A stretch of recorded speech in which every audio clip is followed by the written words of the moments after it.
ဒီနေ့မှာတော့အိမ်တွင်းလေထုကိုအမြဲတမ်းလန်းဆန်းနေအောင်လုပ်ပေးနိုင်မဲ့ DIY ဝါဒနာပါတူတွေပါသဘောကျမဲ့ပစ္စည်းလေးတစ်ခုနဲ့မိတ်ဆက်ပေးမယ်ဒီပစ္စည်းလေးကတော့ 5V USB atomizer spray module လေးပဲဒါလေးကတော့ module kit set ကလေးပေါ့နော်ဒါလေးကတော့အလွယ်ပြောရရင်ကျွန်တော်တို့၄ပေါက် module kit set ကလေးပါဒါလေးကတော့6ပေါက် module kit set လေးပါသူ့ထဲမှာကျွန်တော်တို့ဘာတွေပါမလဲဆိုရင်ဒီဟာလေးတွေပါမယ်၄ပေါက်ဆိုရင်ကျွန်တော်တို့ဒီဟာ atomizer sheet လို့ခေါ်တဲ့ဒီ cover လေးပါမယ်atomizer sheet ကဒီလိုပုံစံလေးเนาะပြီးရင်တူအောက်မှာ atomizer sheet မှာကျွန်တော်တို့တက်ပြီးသုံးနေဖော်ချောင်းလေးပါမယ်ပြီးတော့ atomizer hat ပါမယ်နောက်တစ်ခုက atomizer ကျွန်တော်တို့ module ပါမယ်အဲ့တော့ဒါ၄ပေါက်ဆိုတော့ကျွန်တော်တို့ဒီမှာ socket လေး၄ခုရှိမယ်6ပေါက်ဆိုရင်ဒီနေရာမှာကျွန်တော်တို့ socket လေး6ခုရှိမယ်အဲ့တော့တက်ဆင်ရတာအရင်လွယ်ပါတယ် DIY ဖြစ်တဲ့အတွက်ကိုယ်တိုင်ကိုကြဆင်ပြီးသုံးရပါမယ်အဲ့တော့ဒီမတူညီတဲ့အဖုံးလေးနှစ်ခုပေါ့နော်ဒီမှာ click လေးတွေပါမယ်ဒါမျိုးညနေချင်းတိုင်းထားပြီးတော့ဒီဟိုဘက်ဒီဘက်ကိုဖိပေးရမယ်ဖိပြီးတော့ကျွန်တော်တို့ဒီဖော်ချောင်းလေးကိုဒီအောက်ထဲဆွတ်ပေးရမယ်အဲ့တော့ဒီဖုံးလေးတွေ optimizer sheet လေးကိုတက်တဲ့ချိန်ကျရင်ဒီ optimizer hack လေးကိုလည်းကျွန်တော်တို့ဒီထဲထည့်ပေးရမယ်အဲ့တော့ဟိုဘက်ဒီဘက်ပေါ့နော်အဲ့တော့ဒီပုံစံလေးပါအဲ့ပုံစံနဲ့သုံးရပါတယ်အဲ့တော့ဒီ optimizer hack လေးကိုတက်တဲ့ချိန်ကျရင်ကျွန်တော်တို့အဲ့ဒီအပေါ်မှာအဖြူအရစ်ပါတဲ့ဟာလေးကိုကျွန်တော်တို့အပေါ်ဘက်မှာထားပေးရပါမယ်တော့ထားပြီးတော့ကျွန်တော်တို့ဒါမျိုးတက်ဆင်ပြီးအသုံးပြုရပါမယ်အဲ့တော့ဒီဖော့ချောင်းလေးကကျွန်တော်တို့အသုံးပြုတဲ့ချိန်ကျရင်တစ်ချောင်းလုံးကရေဆိုစွတ်နေရပါမယ်ရေစွတ်ထားပါမယ်ဒီလိုမျိုးအထဲမှာ optimizer hack လေးကိုတွားထိနေရပါမယ်ဒီပုံစံလေးပါเนาะအဲ့တော့အနောက်မှာကျွန်တော်ဆင်ထားတဲ့ပစ္စည်းလေးရှိတယ်ဒါလေးဆိုရင်၄ပေါက်ဒါလေးဆို6ပေါက်အဲ့တော့ဒီပစ္စည်းတွေရဲ့အားတာချက်ကကျွန်တော်တို့ power အသုံးပြုပုံကကျွန်တော်တို့ 5V USB နဲ့သုံးပါတယ် 5V USB မှာမှတော့ type C ကိုသုံးပါတယ်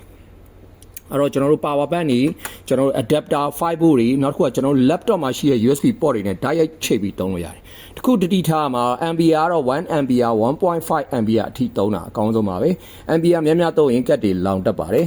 အဲ့တော့ဒါလေးကတော့အခုကျွန်တော်လက်ရှိ power bank နဲ့တွဲပြီးသုံးထားပါတယ်အဲ့တော့တစ်ချက်ပြပေးမယ်အဲ့တော့ဒီ atomizer module ပေါ်မှာ clock လေးနှစ်ခုရှိတယ်တစ်ခုက on off လုပ်တဲ့ဥစ္စာတစ်ခုကတော့ကျွန်တော်တို့ဒီ hat တစ်ခုချင်းစီကိုအလုတ်လုတ်ခိုင်းတာ pattern အမျိုးမျိုးနဲ့ပေါ့နော်တစ်ခုနဲ့လုပ်မလားနှစ်ခုနဲ့လုပ်မလားသုံးခုနဲ့လုပ်မလားဒါဆိုရင်6ခုပါတဲ့ hat 6ခုလုံးနဲ့လုပ်မလားပေါ့နော်အဲ့တော့ဒါလေးကို on off လုပ်လိုက်မယ်ကဲဒါဆိုကျွန်တော် on လိုက်ပြီဒါဆိုရင်ဒီဟာလေးကကျွန်တော်တို့ရေမွေး6ပေါက်ပါတဲ့ဥစ္စာလေးဒါရေမွေးထွက်တဲ့နှုံးပေါ့နော်တော်တော်လေးရေမွေးထွက်ပါတယ် miss ဖြစ်တာပေါ့နော်ရေမွေးလေးတွေအဲ့တော့ဒီရေမွေး6ပေါက်တွေ4ပေါက်တွေကကျွန်တော်တို့တနားရီမှာရေပေါ့နော်ဒီပမာဏ200မီလီတာအထိကိုကောင်းကောင်းဒီရေမွေးအဖြစ်ပြောင်းလဲပေးနိုင်ပါတယ်နော်အဲ့တော့ဒီခလုတ်လေးတွေကျွန်တော်တစ်ချက်နှိပ်ပြမယ်ကဲဒါဆိုရင်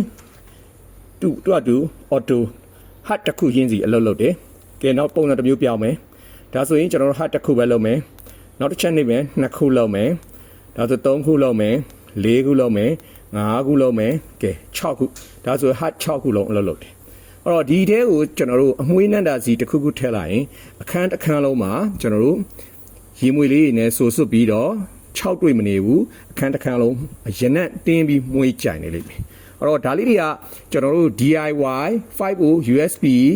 atomizer spray module kit set လေးပါ